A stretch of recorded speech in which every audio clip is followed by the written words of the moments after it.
Consumption అనేది పెంచడం కోసం మేము ఈ కాన్సెప్ట్ తీసుకున్నాం సార్. yes sir, organic. అక్కడ ప్రొక్యూర్ చేసిన తర్వాత ఏ మార్కెట్ అమ్ముతారు? ఇంకా ఇక్కడ పుట్టపర్తిలో కూడా స్టార్ట్ చేయాలని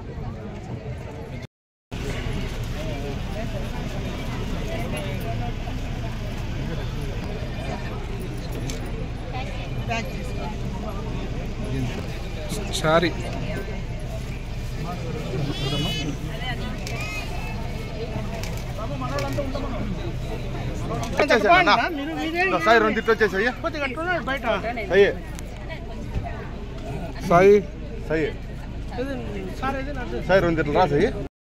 మొదటగా ఈ కార్యక్రమానికి వచ్చిన మహిళా మనందరికీ కూడా నా హృదయపూర్వక నమస్కారాలు తెలియజేస్తున్నాను.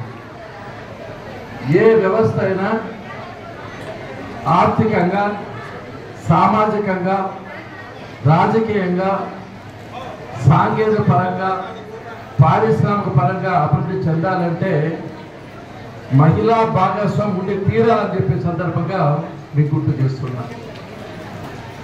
మహిళ అంటే ప్రేమకు, అభిమానానికి, ఆప్యాయతకు ప్రతిరూపం అని చెప్పే సందర్భంగా మీకు గుర్తు చేస్తున్నాను. అనాది కాలం నుంచి మహిళలకు ఎక్కువ ప్రాధాన్యత ఇస్తున్నారు. మీరు ఇతిహాసాలు చూస్తే సీతారాములు అని అంటారు.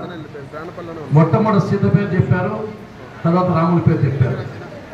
లక్ష్మీనారాయణులు అని అంటారు. మొట్టమొదటి లక్ష్మీదేవి పేరు చెప్పారు, తర్వాత నారాయణ పేరు చెప్పారు. పార్వతీ పరమేశ్వరులు అంటే పార్వతి పేరు మొట్టమొదటి చెప్పారు, పరమేశ్వరుని.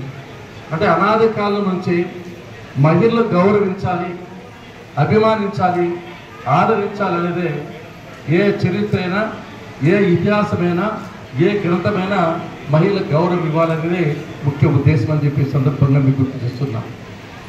ఎత్ర నాదేంతో పూజంతే తత్ర రమంతే దేవత అని ఒక శ్లోకం ఉంది. ఏ దేశంలో అయితే మహిళలు గౌరవించబడతారో, అభిమానించబడతారో, ఆదరించబడతారో ఆ దేశంలో, ఆ ప్రాంతంలో దేవతలు సంచరిస్తారు. నెలకు 3 వర్షాలు పడతాయి, పంటలు బాగా పండుతాయని చెప్పి మనం చెప్పింది కాదు, ఆ రోజు విరాట పర్వంలో ధర్మరాజు చెప్పిందని చెప్పే సందర్భంగా మీకు గుర్తు చేస్తున్నాను. మహిళ పోషించే పాత్ర చాలా గొప్పది. కార్యేసు దాసి, కరణేసు మంత్రి, భోజ్యేసు మాత, శయనేసు రంభ, క్షమయ దరిద్రి అని పూర్వకాలం నుంచి కవులు కానీ, పండితులు కానీ, తెలిసిన వారు కానీ చెప్తారు. ఒక మహిళ ఒక కుటుంబానికి ఒక గుండెకాయ లాంటిది. కూతురుగా తన బాధ్యత నిర్వర్తిస్తుంది. భార్యగా భర్త ఆలనా పాలనా పిల్లలు చూసుకోవడమే కాకుండా ఆ కుటుంబానికి ఆసరాగా నిలబడుతుంది. వృద్ధాప్యంలో తల్లిగా తన కొడుకులు కానీ, పిల్లలకు కానీ సహాయం చేస్తుందంటే ఒక మహిళా శక్తి ఎంత గొప్పదో దీని గురించి చెప్పాల్సిన అవసరం లేదు. ఈ సమయంలో మనము ఒకరిద్దరిని గుర్తుపెట్టుకోవాలి. ఆంధ్రుల ఆత్మాభిమానాన్ని, ఆత్మ గౌరవాన్ని, ఆత్మవిశ్వాసాన్ని యావత్ భారతదేశానికే చాటి చెప్పిన మహోన్నతమైన మానవతావాది మహానాయకుడు స్వర్గీయ నందమూరి తారక రామారావు గారిని మనం తప్పకుండా గుర్తుపెట్టుకోవాలి.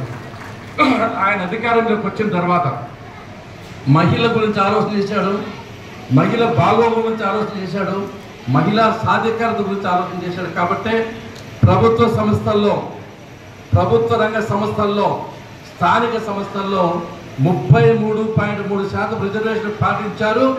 దానివల్ల అన్ని రంగాల్లో, అంటే ఈవెన్ రక్షణ రంగంలో కూడా మహిళలు అత్యున్నతమైన శిఖరాలు అధిరోహించారని చెప్పే సందర్భంగా మీకు గుర్తు చేస్తున్నా.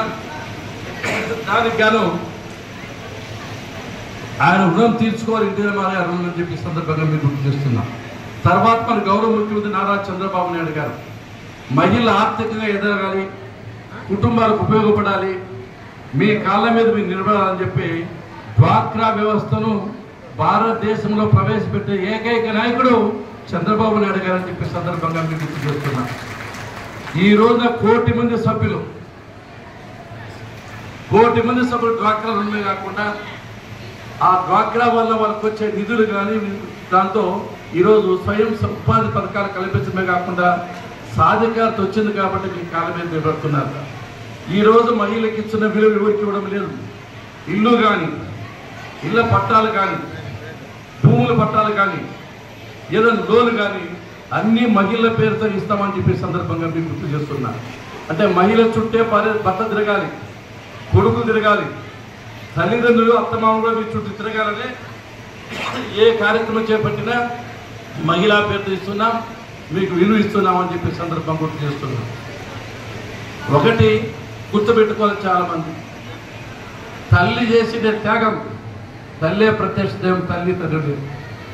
మనము ఎన్ని దేవాలయాలు పూజించినా కూడా తల్లి చేసిన సేవ అంటే కడుపులో 9 నెలలు మోసి కది పెంచి ఎంతో విధంగా మనం సాయం చేసిన తల్లిని మహిళలు మర్చిపోకూడదని చెప్పి సందర్భంగా మీకు గుర్తు చేస్తూ, మహిళలకు కూడా చాలా మంచి సమయం వచ్చింది. ఇప్పుడు మీరు ఎక్కడ చూస్తున్నారు, ఎస్పీ గారు మహిళ, ఆర్డీఓ మహిళ, మన శాసనసభ్యురాలు మహిళ, ఉండే ఇన్స్పెక్టర్స్ కూడా ఇక్కడ మహిళలు ఉన్నట్టున్నారు. అన్ని రంగాల్లోనూ మేము మగవాళ్ళకి ఏమాత్రం తీసుకోము, మగవాళ్ళ కంటే చాకచక్యంగా పనిచేస్తాము అని రుజువు చేసుకుంటున్న మహిళలకు అందరికీ మరొకసారి ధన్యవాదాలు తెలియజేస్తున్నాం.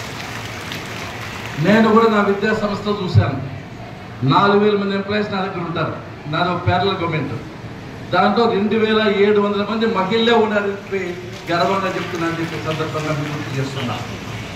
కళాశాలలో కూడా మీరు బీటెక్ తీసుకోండి, ఫార్మసీ తీసుకోండి, అగ్రికల్చర్ తీసుకోండి, హార్టికల్చర్ తీసుకోండి, 60 to 70% లేడీస్ ఉన్నారు, 30 to 40% జెంట్స్ ఉన్నారంటే మహిళలు చాలా ముందుకు పోతున్నారు. మీ శక్తి మీకు తెలియదు కాదు, కాబట్టి కష్టపడి పనిచేసి ఉండాలి. ఎస్పీ గారి చేతుల మీదుగా జిల్లా సమాఖ్య సభ్యులకు ఈ పిఎంఐ చెక్కును అందిస్తున్నారు. ఈరోజు ఈ అంతర్జాతీయ మహిళా దినోత్సవం సందర్భంగా మన జిల్లా సమాఖ్య సభ్యులకు అందిస్తున్నారు. 2 లక్షల రూపాయలు ప్రేరణ కింద, అలాగే మెప్మా నుండి బ్యాంక్ సాయి ఆసిఫ్ చూడండి